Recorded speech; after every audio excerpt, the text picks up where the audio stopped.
The FEMA plans to imprison American citizens have generated a lot of interest around the country in locating the potential prison camps throughout the country.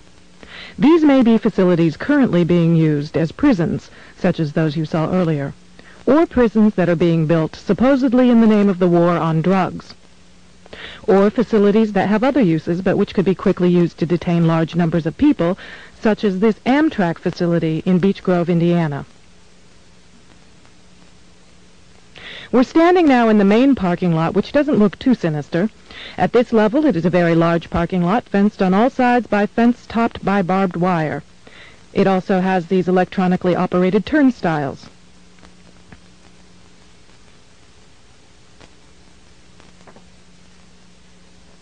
There is also a surveillance camera, just like we saw at the FEMA facility, pointing out to the parking lot, and a helicopter windsock. All of these apparent security measures are particularly unusual here, because this is a very low crime area, and this facility is nothing but an old train repair station with nothing in it worth stealing. In this portion of the parking lot is a brick building, suitable for processing, next to a gate that leads right out to the railroad tracks, and all of this is contained inside a fully fenced area, now 3 layers deep in fencing at this point. This U.S. Air Force train indicates federal and military involvement. Facing the opposite direction, you can see that this area, too, is a very large fenced area with railroad track running the length of the fence and plenty of warehouses.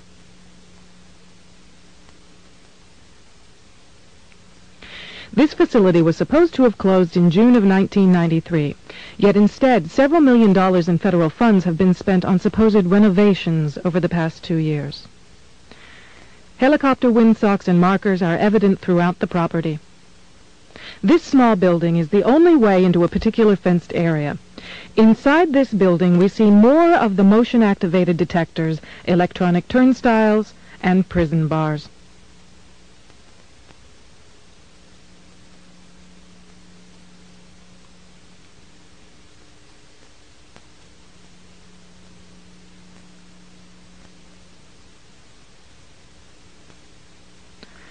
All of the renovations to this property have involved putting in new fencing, electronic turnstiles, concrete flooring in unused warehouse buildings, and putting in large gas furnaces on buildings that were never heated any time in the past 20 years.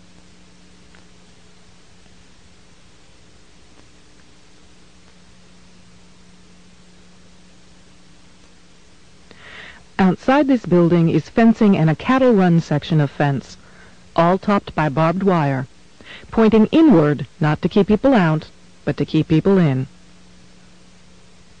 This was common throughout the facility, particularly the new fencing that had been erected.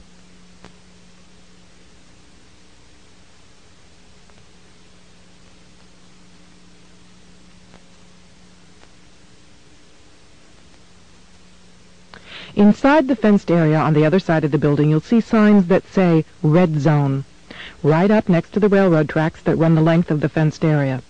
Next to the Red Zone sign, you can see closely numbered markers on the fences that are too closely spaced to be parking markers, just as if they plan to have people line up to board the trains.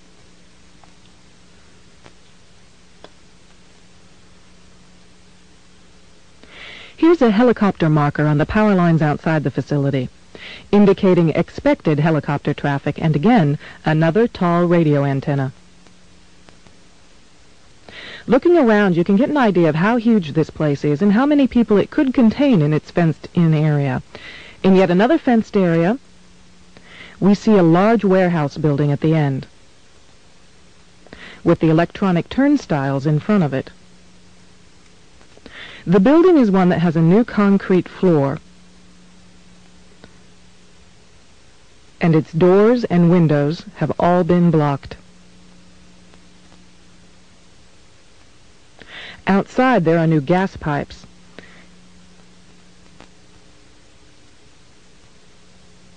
Even as we were filming, a black helicopter flew over us, observing what we were doing, which has happened many times when we have been at the facility.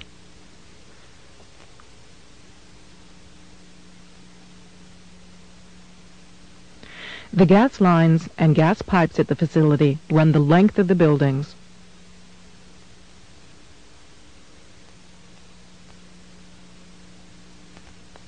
And come out at some very, very large brand new furnaces that have been installed at the buildings throughout the facility.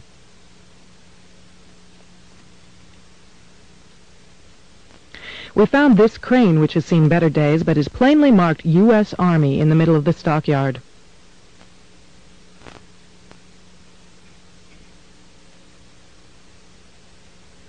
We found other fully working military trucks and equipment here at other times. Inside the facility, we found large fenced-in areas next to the railroad tracks marked Green Zone and Blue Zone, suitable for holding a lot of people. Many of the old warehouse buildings have had new concrete floors put into them. Unused sections of railroad track have been dug up and replaced, and from the supplies in the stockyards, it is obvious they will be doing even more construction and fencing.